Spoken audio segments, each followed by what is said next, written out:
What's going on, Geekdom? This is Chipmunk doing another reaction. Today we are reacting to ViniiTube's channel. This is Best Anime Showcase of Power in 2021. So this is going to be all the animes where the characters basically flexed on everybody, flexed on how skilled they are and stuff like that. And this will be the ones that did it the best. So yeah, let's check it out and see what animes and what scenes and stuff that ViniiTube had put on there. 2021 was a good time for anime too, for some of these.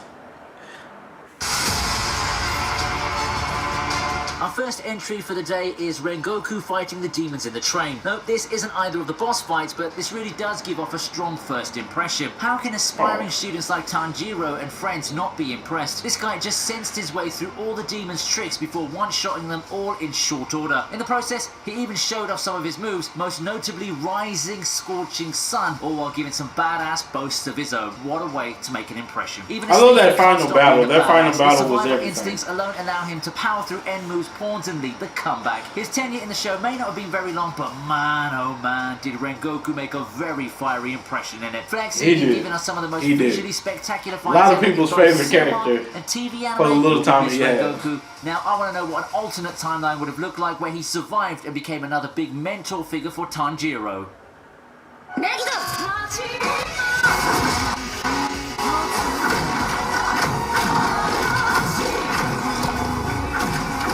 I haven't seen this anime. Is it just me, or does this give some Overlord flashbacks? In terms of insane, otherworldly abilities and such, Rimuru already has the title of most overpowered 2021 characters locked up. However, actually seeing it is something in itself, and we get a glimpse of it when he unleashes Megiddo. Seeing Rimuru in rage and just giving zero dams is a scary thought. Taking on the mantle of an executioner, he coldly eradicates 5,000 people, just like nothing. A deeper look at the mechanics behind Megiddo will reveal more of how amazing the ability is. But let's just say that I didn't expect wiping thousands out with the Great Sage's super calculations to look like this. I mean, I just don't see how you assert dominance more than just chilling and sending low-tier water spirits to commit mass murder. It must be a completely awful feeling being in the middle of that. And all of that comes back to one thing. We're all merely just insignificant insects in Rimuru's world. All will fall beneath his might, and this video just proves that. One Piece. One Piece will never end. For One Piece. We're in the midst of a rocking arc featuring the mighty Kaido, but before that, we've got what people have called to be an ultimate team-up. On one side, we've got Luffy teaming up with Law and Kid, and on the other side, it's the Beast Pirates. As they say though, unnamed mob characters all fought en masse, especially against heroes, much less guys as strong as the worst generation. While there's really no tension, I mean, come on, do you really think Luffy and the boys are going to lose here? I've got to give some props to the animation. It also makes seeing the worst generation's powers look so awesome. Seeing the panels in manga's one thing, but actually seeing it animated completely gives you a new perspective, and we're all left staring in awe. Heck, do they it looks real different from when it was the first episode. I was about to say when it first started, but the first episode, whatever, it does look different.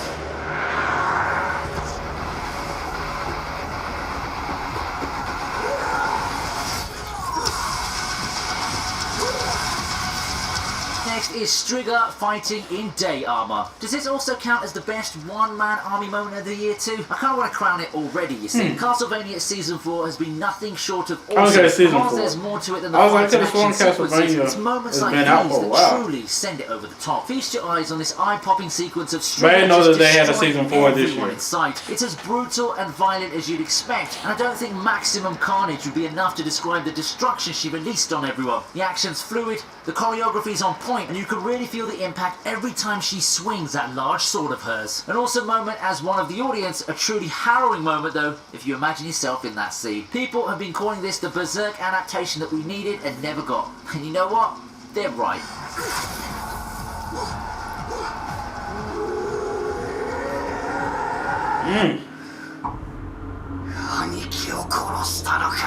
We starting off like that. Avengers makes its way to the list with Mikey versus Valhalla. Do you remember the most overpowered characters list I had just recently?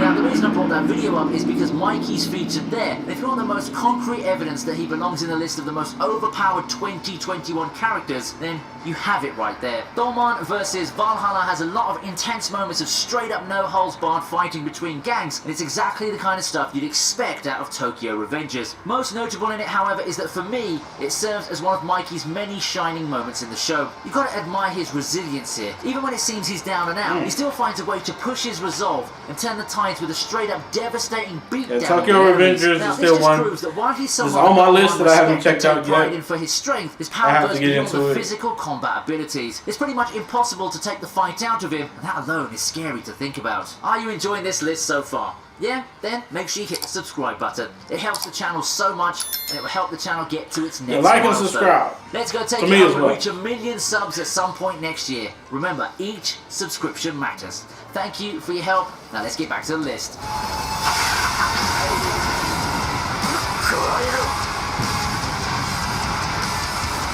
Villain fights intrigue me because of the dynamic that they employ. Yet both are bad guys that you won't root for typically, but there's always the more charismatic and the more likeable one that you'll be rooting for. In this case, it's Shigaraki, who has a tough matchup ahead of him.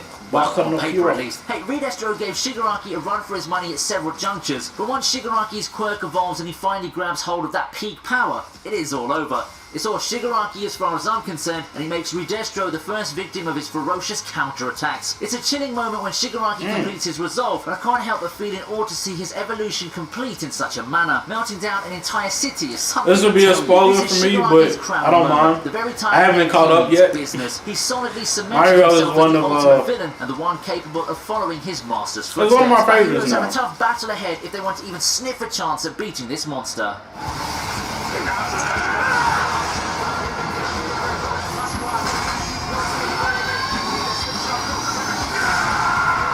Here's another spoiler. After that, we have Levi versus Zeke. Wait, is this the correct season? Hold on a sec. Yeah, it is indeed. Remember how Levi utterly destroyed Zeke before? Yet the poor slob just keeps coming back for more, doesn't he? With a quite healthy dose of fear this time. And yet again, Levi flexes his power on Zeke almost effortlessly, in fact. This time, it's not a meticulous breaking down of Zeke like in Season 3. Zeke doesn't even want to fight Levi at this point, but, you know, Levi doesn't care. While it's even less of a fight than before, it's still one hell of a moment that will get your heart racing. The image of Levi falling down unfazed before killing off his comrades turned Titans is an underrated highlight for me. Unfazed and unworried, all he had was sorrow in having to solo destroy them all, and that he did. Levi is not the strongest soldier for nothing, and even after he's proven that again and again in so many instances, he hasn't lost his touch one bit. All the way to the final season, Levi remains a human super weapon, and that, my friends, is pure awesomeness.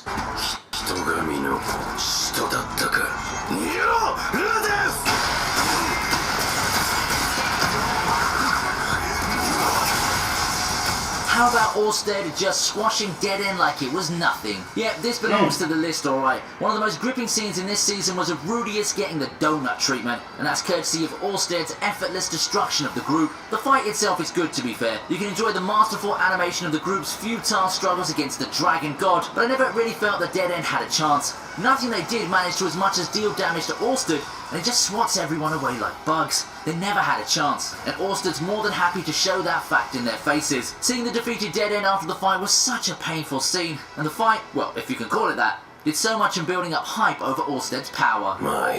Finishing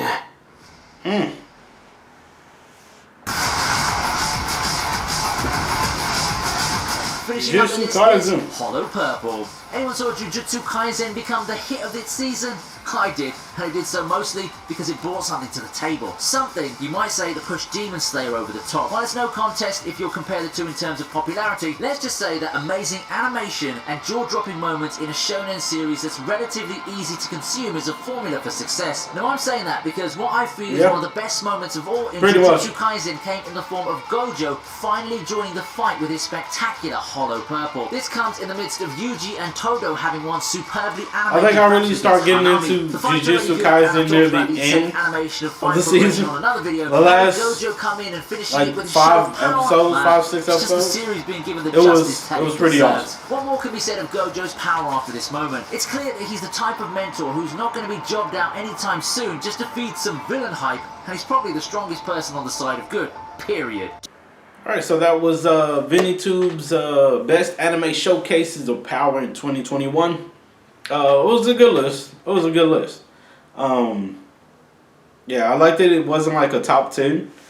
Because it would be hard to say who really would have the top 10 out of these, like number one best. But of course, we went with the number one anime of 2021. That was Jujutsu Kaisen. Yeah, there's a lot of good animes in this. Some I gotta check out. Some I haven't seen in a long time. That one was Castlevania. Yeah, I was like, that was a while back when they started. I remember. I haven't kept up with it to even know that they had a season 4 for it. So it's tough trying to watch every single anime and being busy. It's crazy. It's a lot of things I gotta check out. But yeah, this is a nice, very nice list. Let me know what y'all think about this in the comments below. If you like this video, please put a like on the video. If you like, subscribe to see some more of my content, please do. I have several different things on the channel, like AMVs and stuff like that, video games. So if you're into anime music videos, check out my playlist for it. I have posted one this past, not too long ago, this month.